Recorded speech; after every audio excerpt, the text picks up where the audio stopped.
پیچھے سے شروع کرو تو ربک فکبر بنتا ہے۔ یہ واحد آیت ہے قرآن جو ادھر سے بھی ربک فکبر ہے، ادھر سے بھی ربک فکبر ہے، یہ تاکید کے لیے کہ اب تو میرے نغمے گا، میری بڑائی کے بول بول، لوگوں کے دلوں میں جو پتھر گھس چکے ہیں ان کو نکال کے باہر پھینک دے۔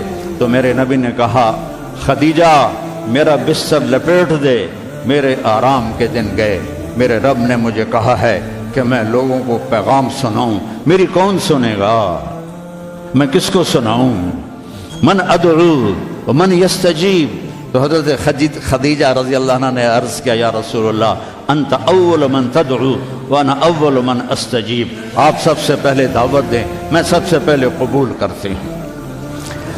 دوسرا اپنے نبی کی زندگی پڑھو، سیرت پڑھو کہ کس طرح میرے محبوب نے زندگی گزاری، کس طرح میرے محبوب نے لیل و نہار گزارے، کیسے کیسے کٹھن گھاٹیوں سے گزرے، کتنی مشقتوں سے گزرے۔ ہائے احد کی جنگ میں جب عتبہ بن ابی وقاص نے پتھر مارا جو یہاں لگا، ناک بھی زخمی ہو گیا، دانت بھی ٹوٹ گئے، تو آپ پیچھے گرے۔ تو ابو عامر خزرج کا اوس کا ایک فاسق تھا، جو جیسے خزرج میں عبداللہ بن ابی تھا سردار بننے والا، تو اوس میں ابو عامر تھا سردار بننے والا، تو وہ بھی منافق ہو گیا۔ تو اس نے کھڈے کھودے ہوئے تھے مسلمانوں کے آنے سے پہلے، تو اس کھڈے میں آپ گرے، اور یہ جگہ کھڈے کے کنارے کے ساتھ لگی تو آپ غش کھا گئے، بے ہوش ہو گئے۔ تو صحابہ سمجھے آپ کا انتقال ہو گیا۔ اس وقت آپ کے گرد ابو بکر تھے، عمر تھے، طلحہ تھے، زبیر تھے، علی تھے، اور عبادہ بن صامت تھے، ابو دجانہ تھے، یہ سعد بن الربیع تھے، نعمان بن حارثہ تھے، یہ آپ کے گرد کھڑے ہوئے تھے۔ تو تھوڑی دیر کے بعد آپ کو ہوش آیا، تو انہوں نے کہا یا رسول اللہ اب تو ان کے لیے بد دعا کریں۔ تو آپ نے کہا اللہم اہد قومی فإنہم لا یعلمون، یا اللہ میری قوم کو معاف کر دے، انہیں میرا پتہ نہیں ہے۔ اور صحابہ نے اپنے نبی کی محبت کے سبق ہمیں پڑھا دیے، چاروں طرف سے گھیرے میں آ گئے، اور حضرت طلحہ نے اپنا ہاتھ سیدھا کر دیا، ہر تیر اپنے ہاتھ پہ لے رہے تھے، ہر تیر اپنے ہاتھ پہ لے رہے تھے، یہاں تک کہ ہمیشہ کے لیے ان کا ہاتھ یہ شل ہو گیا اور معذور ہو گئے۔ اور قتادہ بن نعمان اپنا چہرہ آگے کر رہے تھے، اپنا چہرہ آگے کر رہے تھے، تو ایک تیر آ کے آنکھ میں لگا اور آنکھ نکل گئی۔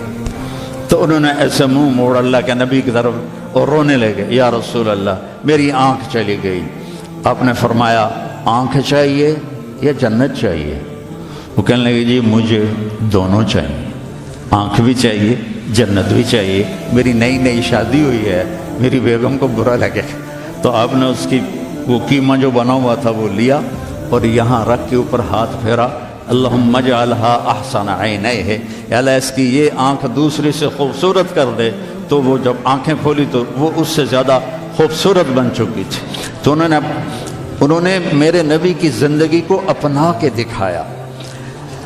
موسیٰ علیہ السلام کی قوم پہنچی سمندر کے کنارے، آگے دیکھا سمندر، پیچھے دیکھا فرعون، تو کہنے لگے قال اصحاب موسیٰ انا، پھر لام، پھر مفعول کا صیغہ، انا لمدرکون۔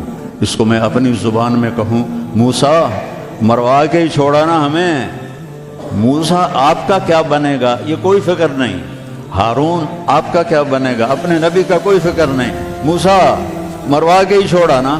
تو ان کا کلا، تم ہو تو اسی قابل کہ تمہیں جوتے پڑیں، لیکن ان معی ربی سیہدین، اللہ مجھے میرے ساتھ ہے، راستہ دے گا ہے۔ اور ہجرت کی رات میرے نبی نکلے تو ابو بکر کبھی آگے چلتے کبھی پیچھے چلتے، کبھی آگے چلتے کبھی پیچھے چلے، آپ اپنے پنجوں کے بل چل رہے تھے کہ پاؤں کے نشان نہ پڑ جائیں اور کھوجی نہ دیکھ لے۔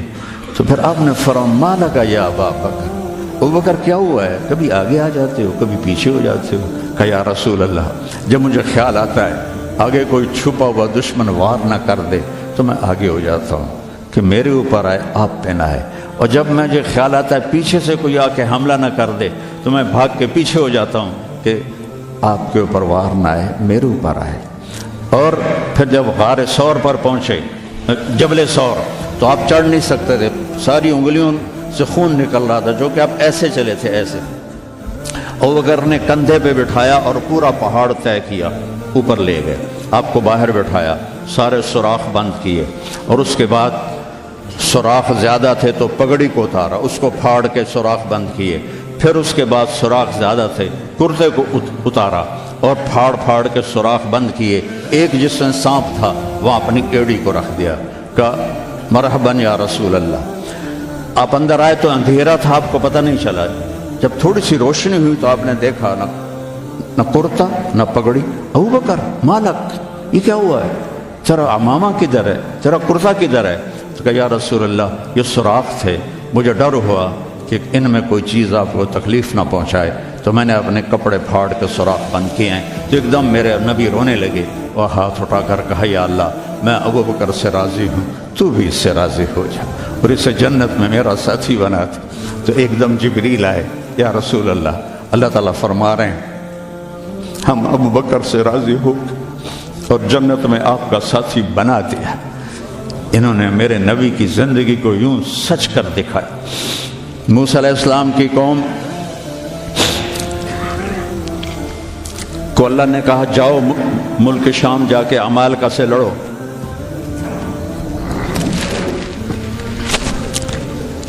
ان کا اذهب انت وربک فقاتلا، تو جا تیرا رب جائے، ہم نہیں لڑتے. اور بدر کے لیے جب آپ نے پوچھا بولو کیا کرنا ہے، تو مقداد ابن اسود نے کہا اذا لا نقول كما قالت بنو اسرائیل اذهب انت وربک فقاتلا بل نقاتل امامک وخلفک وعن یمینک وعن شمالک.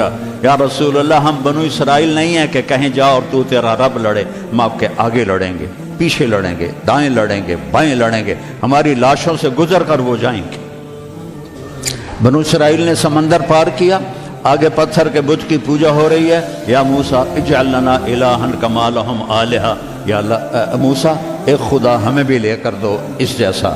یہ بنو اسرائیل ہیں اور میرے نبی کا انتقال ہوتا ہے پیر کے دن، اور ابو بکر صدیق اوالی گئے ہوئے ہیں اپنی دوسری بیگم کے پاس. ان کو خبر ملتی ہے تو وہ بھاگے ہوئے آتے ہیں اور آپ کے چادر ہٹا کر آپ کا ماتھا چومتے ہیں اور گرم گرم آنسو ماتھے پہ گرتے ہیں. واہ خلیلہ واہ صفیہ واہ نبیہ. اور اس کے بعد آپ مسجد میں جاتے ہیں تو شور و فغاں ہے اور عمر تلوار لے کے کھڑے ہیں. جو کہے گا اللہ کا رسول فوت ہو گیا میں اس کو قتل کر دوں گا، وہ اللہ کے پاس گئے ہیں، وہ واپس آئیں گے. تو ابو بکر ممبر پر آئے، کہا عمر اقعد اقعد. کھڑے ہوئے آدمی کو کہنا ہو بیٹھ جاؤ تو اقعد، اور لیٹے ہوئے آدمی کو کہنا ہو بیٹھ جاؤ تو اجلس. یہ حسن عربی ہے کہ ہر حیت کے لیے الگ لفظ ہے. کھڑے کے لیے اقعد، لیٹے ہوئے کے لیے اجلس. عمر اقعد، کہا نہیں بیٹھوں گا. تو پتہ چل گیا کہ جوش میں ہے، ممبر پر آئے، ایھا الناس من کان یعبد محمدا فإن محمدا قد مات. جو محمد کی پوجا کرتے تھے وہ سن لو کہ انہیں اللہ نے بلا لیا، ان کا انتقال ہو گیا. ومن کان یعبد اللہ فإن اللہ حی لا یموت. اور جو ایک اللہ کی پوجا کرنے والے ہیں ان کا رب زندہ ہے، موت سے پاک ہے. میرے نبی نے ایسے لوگ تیار کیے جنہوں نے میرے نبی کی زندگی کو سچ کر دکھایا اور جانوں کے نذرانے پیش کر کے آپ کی زندگی کو دنیا میں زندہ کیا.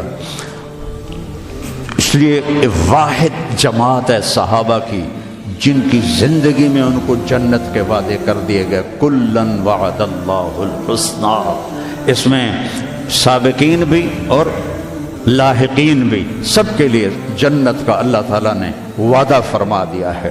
ایک امت تیار کی، ایک امت تیار کی. سارے قرآن نہیں پڑھے ہوئے تھے. حضرت خالد بن ولید نے فجر کی نماز پڑھائی، تھوڑی سی آیات ایک جگہ سے پڑھی، تھوڑی سی ایک جگہ سے، تھوڑی سی ایک جگہ سے، اس طرح کر کے انہوں نے نماز مکمل کی. اور نماز کے بعد کہنے لگے لقد شغلنی الجہاد عن القرآن. بھائی معاف کرنا، جہاد کی وجہ سے میں تو قرآن بھی نہیں پڑھ سکا. لیکن بنے کیا؟ وہ بنے کیا؟ موتا کی جنگ ہے اور میرے نبی کے سامنے منظر کھل چکا ہے. آپ نے فرمایا تھا جب چلے تھے کہ پہلا امیر زید بن حارثہ ہوگا، یہ شہید ہو تو پھر جعفر بن ابی طالب ہوگا، یہ شہید ہوں تو پھر عبداللہ بن رواحہ ہوں گے، یہ شہید ہوں تو پھر جسے مرضی بنا لینا۔ ایک یہودی سن رہا تھا، کہنے لگا اے ترائیتا گئے، یہ گئے، یہ نہیں زندہ آتے۔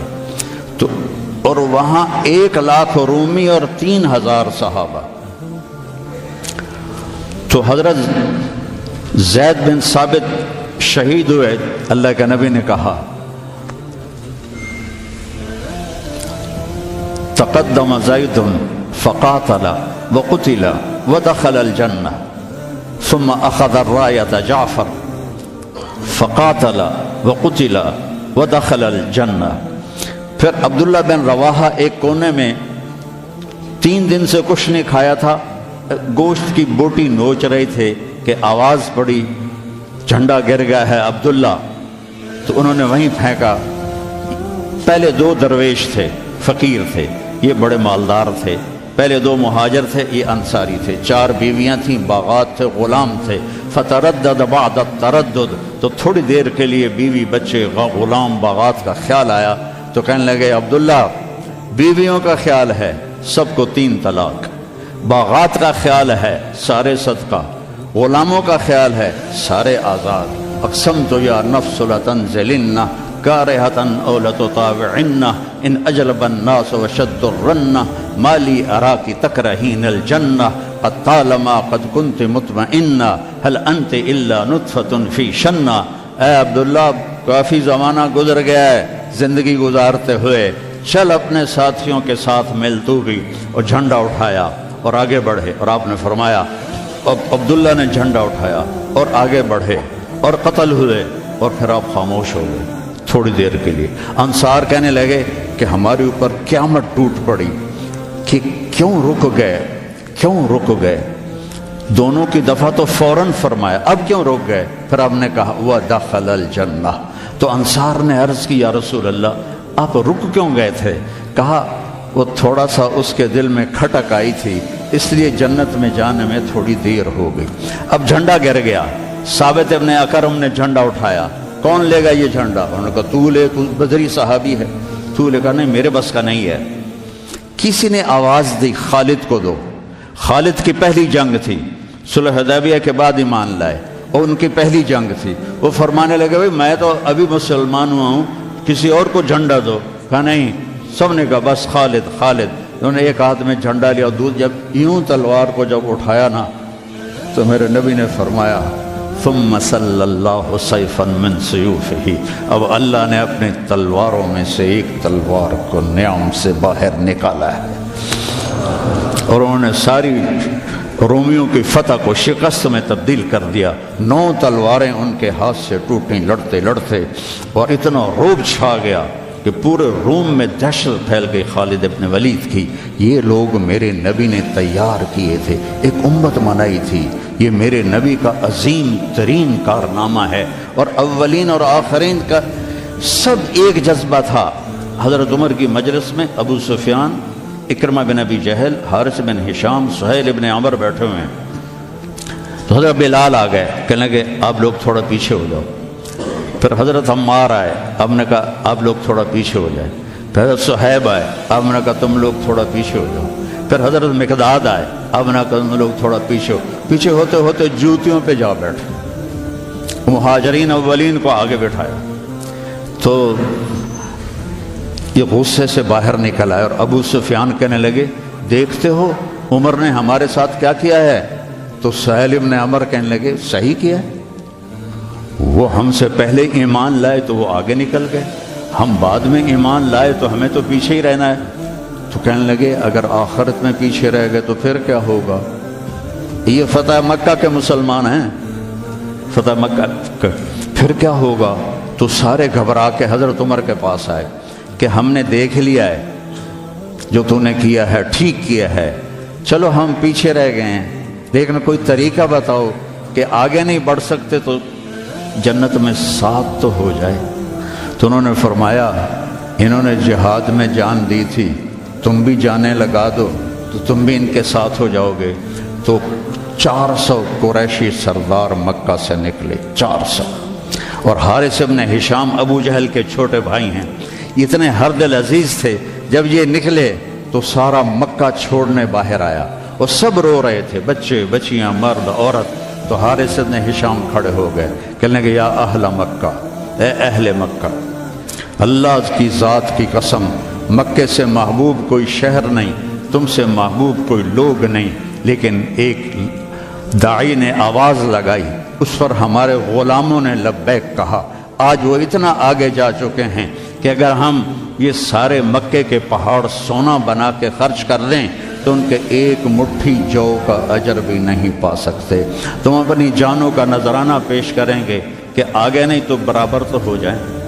تو یہ سارے سرداران تشریف لائے،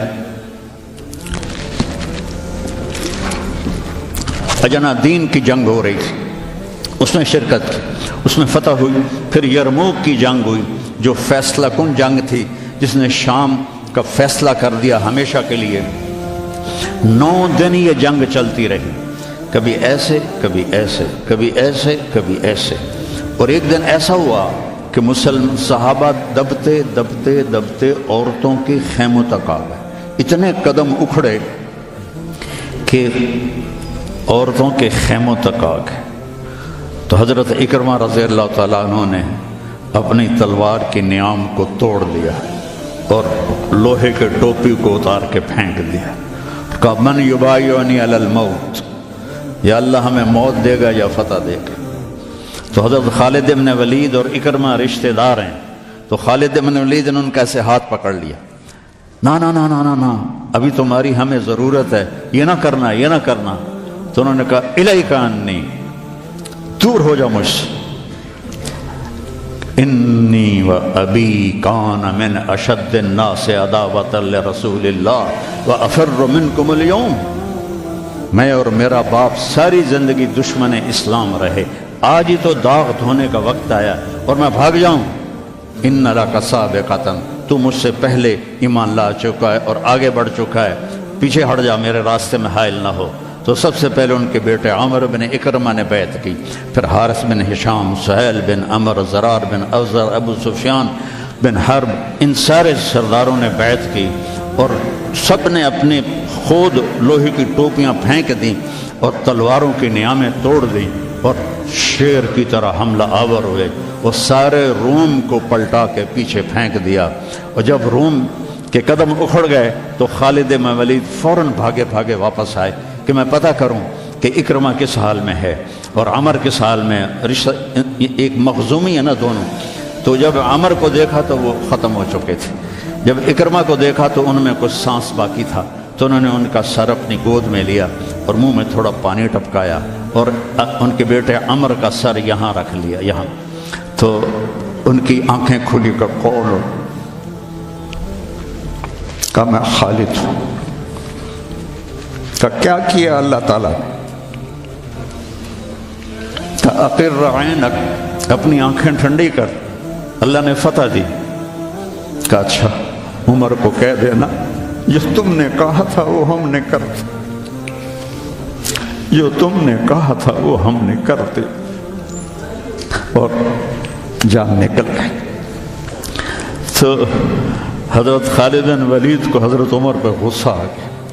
عرب جب غصے میں بولتے تھے تو ماں کے نام سے پکارتے تھے، اور جب اچھے ماحول میں ہوتے تھے تو باپ کے نام سے پکارتے تھے۔ تو یہاں حضرت خالد کہنے لگے کلا زعم ابن الحنتمہ اللہ نستشہد۔ حنتمہ حضرت عمر کی ماں کا نام ہے، حنتمہ کا بیٹا اب یہ نہیں کہہ سکتا کہ سرداروں نے جان قربان نہیں کی۔ یہ میرے نبی کی محنت کا ثمرہ ہے، یہ مدارس اسی کا سلسلہ ہیں، یہ خانقاہیں اسی کا سلسلہ ہیں، یہ تبلیغ اسی کا سلسلہ ہے۔ لیکن بیٹو، صرف کتابیں پڑھنے سے تربیت نہیں ہوتی، اہل اللہ کی تربیت میں رہو، ان کے ساتھ اپنے اندر کی گندگیاں نکالو، تبلیغ میں وقت لگاؤ۔ مجاہدے سے انسان میں جلا پیدا ہوتی ہے اور وہ اس کا رخ نیکیوں کی طرف پھرتا ہے۔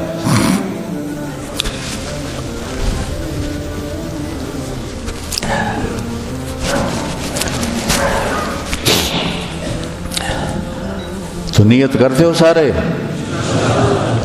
چند باتیں کہتا ہوں. اپنے اس ماحول میں غیبت کسی کی نہ کرو، نہ کرو نہ سنو. غیبت اشد من الزنا، غیبت زنا سے زیادہ سخت کام ہے. غیبت نہ کرو کسی کی. کئی لڑکے بہت ہی نیچے چلے جاتے ہیں، اپنے استادوں کی غیبت کرتے ہیں. یہ محروم ہو جائیں گے، یہ کبھی بھی علم حاصل نہیں کر پائیں گے. تو مجھے ایک واقعہ یاد آ گیا. قاضی احسان احمد شجاع آبادی رحمۃ اللہ علیہ ختم نبوت کے امیر تھے. تو میرے والد صاحب سے بڑا ان کا گہرا تعلق تھا، تو ہمارے گھر آتے تھے. میں چھوٹا تھا تو انہوں نے اپنا واقعہ سنایا کہ میں تو ناقص کا صیغہ ہوں قاضی، تو ویسے بھی میں ناقص تھا، مجھے اتنا پڑھنا لکھنا آتا نہیں تھا. اور ایک طالب علم تھا جو بہت قابل تھا، اور وہ استاد پہ ایسا اشکال کرتا کہ استاد کو جواب نہیں آتا تھا، تو پھر وہ ہنس پڑتا تھا. تو ایک دن استاد نے دکھی ہو کر کہا جا تو بھینسیں ہی چرائے گا. اور ایک دفعہ میرے استاد اٹھے تو ان کا جوتا دور پڑا تھا، تو میں بھاگ کے گیا، جوتا اٹھا کے لایا اور ان کے سامنے رکھا. کہنے لگے بادشاہ تیرے جوتے سیدھے کریں گے انشاءاللہ. تو قاضی صاحب فرمانے لگے کہ اس لڑکے کو میں نے خود بھینسیں چراتے دیکھا، میں نے اسے خود بھینسیں چراتے دیکھا. اور تحریک ختم نبوت میں جب قاضی صاحب کو، چونکہ یہ تحریک کے سر امیر تھے، جب ان کو بلایا گیا تو جنرل اعظم تھا گورنر پنجاب کا. تو جو بھی بات چیت ہوئی وہ تو انہوں نے نہیں بتائی تھی. جب اٹھے تو ان کے جوتے قالین سے پرے پڑے تھے. تو جنرل اعظم بھاگ کے گیا اور آپ کے جوتے اٹھا کے لا کے آپ کے سامنے رکھے. تو قاضی صاحب رونے لگے. تو انہیں کہا حضرت جی اس میں رونے کی کیا بات؟ کہا نہیں، ایک بات یاد آئی ہے اپنے استاد کی، آج اس کو زندہ ہوتا دیکھ رہا ہوں تو اس پہ رونا آیا ہے. اپنے استادوں کی غیبت نہ کرو، ان کی برائی نہ دیکھو، وہ آنکھیں بند کر دو جو کسی کی برائی دیکھتی. اپنے عیب دیکھو، دوسروں کی خوبیاں دیکھو. ایک آپ میں غیبت نہ ہو. کوئی آپس میں لڑا ہوا نہ ہو کہ میں نے اس سے بات نہیں کرنی. اب بچے ہیں، جوان ہیں، ہو سکتا ہے کوئی بچہ کسی بچے سے لڑا ہوا ہو اور اس کی بول چال بند ہو، تو ایسے دل کے اوپر تالے نہ لگاؤ. اپنے دل کو کھلا کرو اور معاف کر دو اور اس کے سینے سے لگ جاؤ. تب جا کر تمہارے اندر علم کا کچھ نور آئے گا. جس دل میں بغض ہوتا ہے اس میں علم نہیں آتا ہے. اور پہلی تکبیر اولیٰ کی کوشش کرو، تکبیر اولیٰ کے ساتھ نماز پڑھنے کی کوشش کرو، تکبیر اولیٰ کے ساتھ نماز پڑھنے کی کوشش کرو. اب جوان ہیں، تہجد کی پابندی کرو. بڑی پرانی بات ہے، مولانا یوسف صاحب رحمہ اللہ کے تھے ایک تربیت یافتہ میاں جی نیواتی. تو ان کی جماعت آئی ہوئی تھی تو میں ان سے ملنے گیا. مجھ سے کہنے لگے مولوی صاحب اگر اپنی بات میں اثر پیدا کرنا ہے تو رات کو اٹھنا سیکھ لے. اگر اپنی بات میں اثر پیدا کرنا ہے تو رات کا اٹھنا سیکھ لے. یہ آپ سے بھی کہتا ہوں کہ رات چاہے 2 نفل پڑھ لو، لیکن رات کو اٹھ کر قم اللیل الا قلیلا نصفہ او انقص منہ او زد علیہ ورتل القرآن ترتیلا. یہ رات کا اٹھنا، ان ناشئۃ اللیل ہی اشد وطئا واقوم قیلا ان لک فی النہار سبحا طویلا واذکر اسم ربک وتبتل الیہ تبتیلا. رات کا اٹھنا یہ آپ کے اللہ سے ملا دے گا. آپ آپس میں نفرت نہ ہو، آپس میں نفرت نہ ہو، آپس میں کسی سے بول چال بد نہ ہو، کسی استاد کی بے اکرامی نہ ہو. پھر چاہے تمہارے کچے پچے سبق بھی ہوں گے نا، جب اللہ کام لینے کا ارادہ کرتا ہے پھر کچا پکا نہیں دیکھتا، پھر اسے قبول کرتا ہے۔ مولانا تعالی شاہ بخاری رحمہ اللہ نے دورہ نہیں پڑھا تھا، صرف مشکات تک پڑھا تھا، تو وہ جب کبھی علماء میں بیان ہوتا اس جیسا تو کوئی خطیب ہندوستان میں تو کم از کم آج تک نہیں آیا۔ وہ کہتے علماء کرام مجھے تو مشکات ہضم نہیں ہو رہی اور میں گلی گلی پھر رہا ہوں، تم سارے دورے پڑھ کے آرام سے بیٹھے ہوئے ہو۔ یہ ان کا ایک جملہ مجھے سنایا ہمارے استاد مولانا ظفر صاحب رحمہ اللہ، فوت ہو گئے۔ ٹھینگی میں ان کا مدرسہ تھا جامعہ خالد بن ولید۔ تو بچوں آپس کی محبت سے رہو، اپنے سبق کے ساتھ انصاف کرو۔ مولانا منظور صاحب آپ کے بہت بڑے محسن اور ہمارے مکتب فکر کا بہت بڑا یہ سرمایہ ہے، تو ان کی دل سے محبت کرو۔ یہ چیزیں محبت سے منتقل ہوتی، محبت سے چیزیں منتقل یہ ٹیلی فون نہیں، دو ایسے کرتے ہیں یا یوں ایسے لگاتے ہیں تو سارا ڈیٹا دوسرے فون میں چلا جاتا ہے کہ نہیں؟ سارا ڈیٹا چلا جاتا ہے۔ یہ وہ فون ہے، ان کے ساتھ جڑو گے تو ان کا ڈیٹا تمہارے اندر چلا جائے گا، کسی کی دعا لگ جائے گی۔ ایک دفعہ واقعہ سنا کہ میں بس کرتا ہوں۔ میں مدرسے کا امیر تھا رائمنڈ میں، تو مجھے سارے دن کی کارگزاری سنانی ہوتی تھی مولانا احسان صاحب کو، جو آج کل بہت علیل ہیں۔ تو میں برآمدے میں کھڑا تھا، سردیوں کے دن تھے، تو مولانا عبد الرحمن صاحب رحمۃ اللہ علیہ میرے استاد تھے، سب سے شفیق، وہ برآمدے میں ان کا بستر ہوتا تھا، مولانا احمد بٹلہ وہ، تو انہوں نے کروٹ بدلی اور کیا ہائے زور سے، تو احمد بٹلہ صاحب فرمانے لگے مولوی صاحب خیریت ہے، کیا ہوا؟ کہنے کہ سر میں بڑا درد ہے۔ تو اس وقت رائمنڈ میں تھرموس رکھنا جرم تھا، تو دو تین لڑکے تھے جنہوں نے چھپا کے رکھا ہوا تھا، تو مجھے پتا تھا، تو میں اسی وقت اڑ کے گیا اور اس سے میں نے کہا تھرموس دو، انہوں نے کہا وہ وہاں چھپا کے رکھا ہے۔ میں نے وہ لیا اور بغل میں دبا کے اوپر چادر لے لی، سردیوں کا زمانہ تھا۔ مولانا تشریف لائے، ان کے ساتھ میں ان کے گھر تک گیا، ان کو کارگزاری سنائی، وہ اندر گئے، میں نے وہیں سے دیوار سے چھلانگ لگائی۔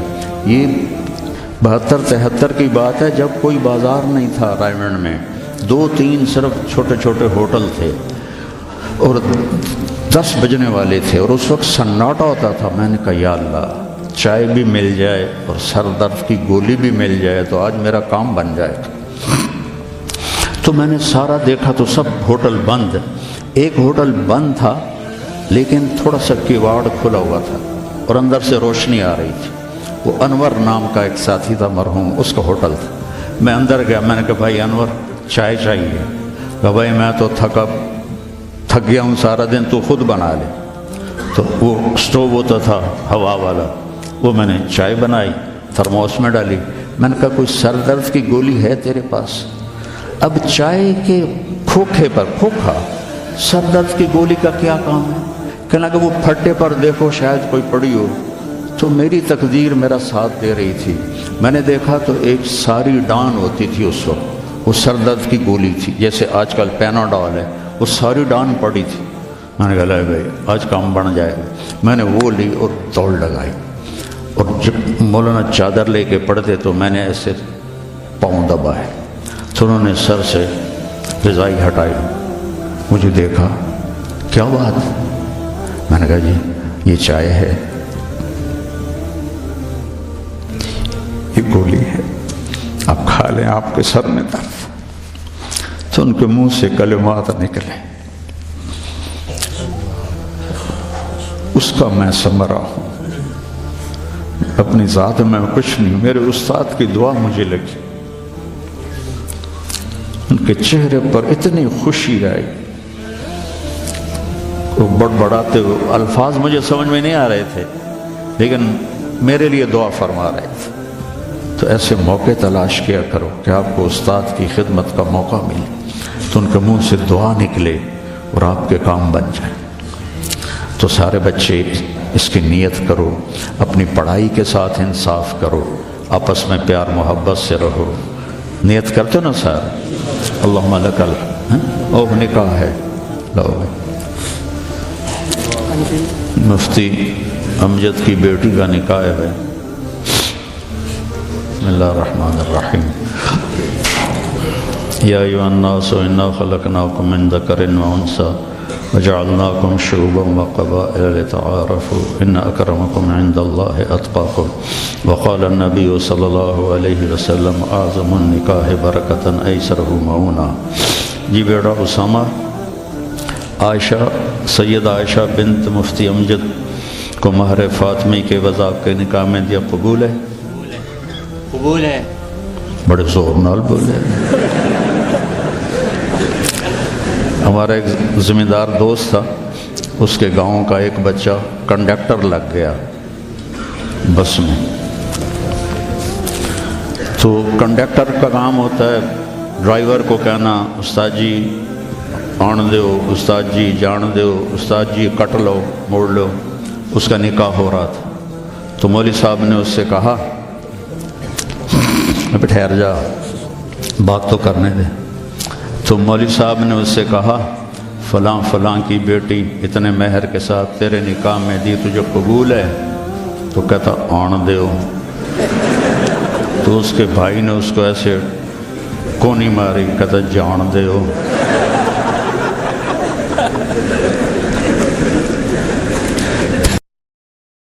کونی ماری، کہتا جان دیو.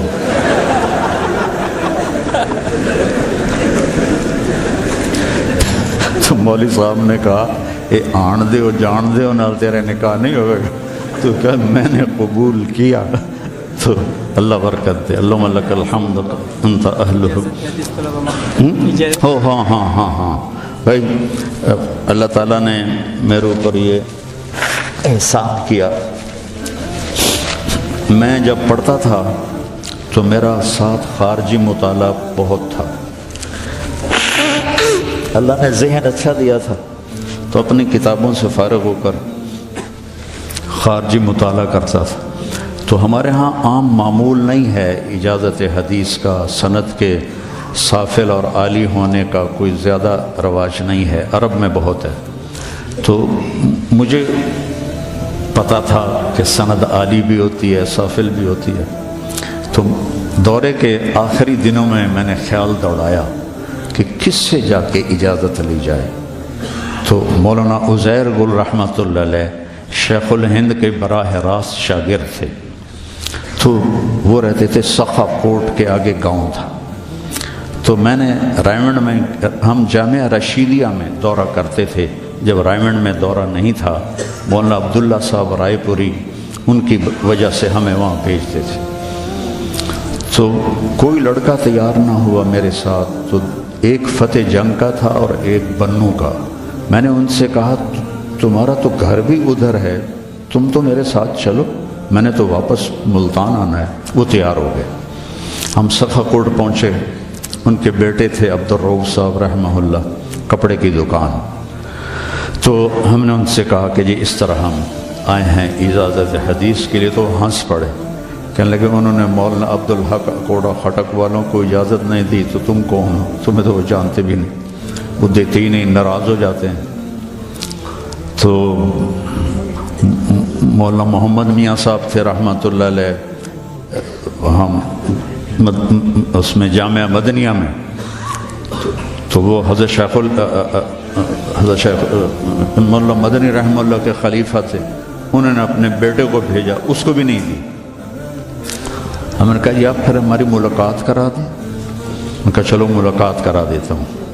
تو ہم نے کیا کیا، پہلے گئے مسجد میں، 2 نفل پڑھ کے اس کا ثواب مولانا کو ہدیہ کیا، مولانا عزیر گل صاحب کو، کہ یا اللہ ان کا دل نرم کر دے اور یہ ہمارا تحفہ ان تک پہنچا دے. تو آ گئے. میں نے 2 شخصیتوں کو وجاہت کے لحاظ سے ایسا دیکھا ہے کہ ایسا اور کوئی نہیں دیکھا. مولانا زہر گل صاحب 6.25 فٹ قد، یہ میری 2 کلائیاں مل کے ان کی 1 کلائی بنتی تھی، اور ایسا نورانی چہرہ، آنکھیں چلی گئی تھیں۔ دین میں تو مولانا زہر گل جیسی وجیح بارو میں نے نہیں دیکھا، اور دنیا میں اکبر بگٹی جیسا وجیح بندہ میں نے نہیں دیکھا۔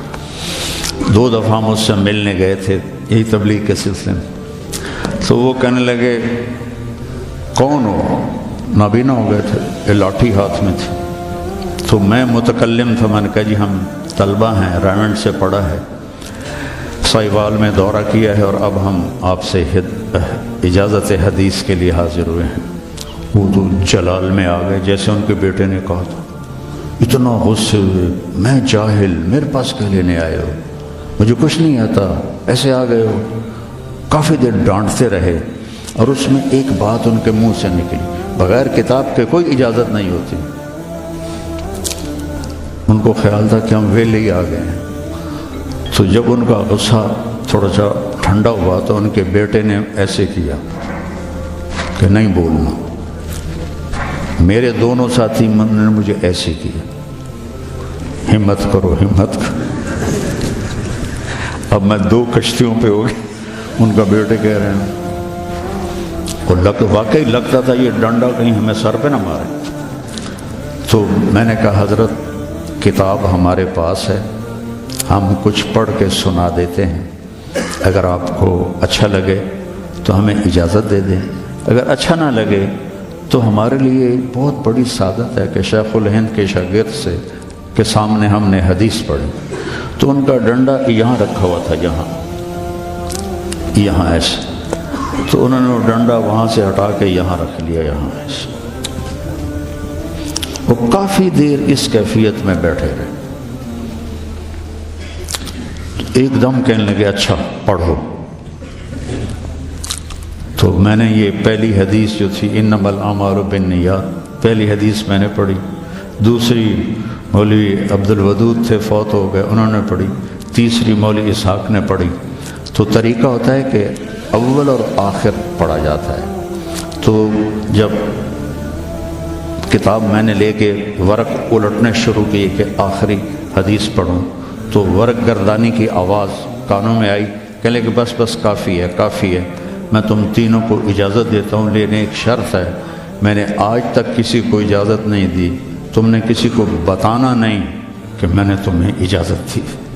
تو ہم نے ان کی موت تک چھپائے رکھا، پھر ہم نے اعلان کر دیا۔ تو میں آپ سب طلبہ کو دورہ حدیث کے ہوں تو میں کچھ نہیں، خالی ڈھول ہوں، لیکن چلو آپ کی نیکیوں میں میرا حصہ پڑ جائے گا، میں آپ کو اس کی اجازت دیتا ہوں۔ اللہم لک الحمد کما انت اہلہ فصلی علی محمد کما انت اہلہ وفل بنا ما انت اہلہ انک اہل التقوی و اہل المغفرہ۔ ربنا تقبل منا انک انت السمیع العلیم وتب علينا إنك أنت التواب الرحيم اللهم إنا نسألك علما نافعا ورزقا حلالا طيبا واسعا وشفاء من كل داء اللهم أغننا بالعلم وزينا بالحلم وأكرمنا بالتقوى وجملنا بالعافية اللهم يسر القرآن بألسنتنا وأنطق به لساننا اللهم آتنا الحكمة وفصل الخطاب اللهم آتنا حكما وعلما اللهم فقهنا في الدين وعلمنا التأويل اللهم آتنا رحمة من عندك وعلمنا من لدنك علما اللهم آتنا رحمة من عندك وعلمنا من لدنك علما۔ یا اللہ، مولانا منظور صاحب نے ایک خوبصورت باغیچہ کو پانی دیا ہے اپنی محنت سے، اس کو بہت بڑا گلستان بنا دے اور اسے ہدایت کا سرچشمہ بنا دے، اور یہاں پڑھنے والے بچوں کو ہادی و مہدی بنا دے، اور امت کے لیے یہ ہدایت کا نشان بنا دے۔ یا اللہ، مولانا کی زندگی میں، عمر میں، صحت میں برکت عطا فرما، ان کے نواسے کو حضرت ابراہیم علیہ السلام کے ساتھ ملا دے جو امت کے بچوں کو اپنے ساتھ رکھتے ہیں، اور یا اللہ ان کی عمر صحت میں برکت عطا فرما۔ یا اللہ اس ادارے کو ہر قسم کی جو ضروریات ہیں اپنے غیب سے پوری فرما، اور ہر قسم کے شرور سے محفوظ فرما، حاسد کے حسد سے خاص طور پر حفاظت فرما، شریر کے شر سے بچا، فتین کے فتنے سے بچا، ساحر کے سحر سے بچا۔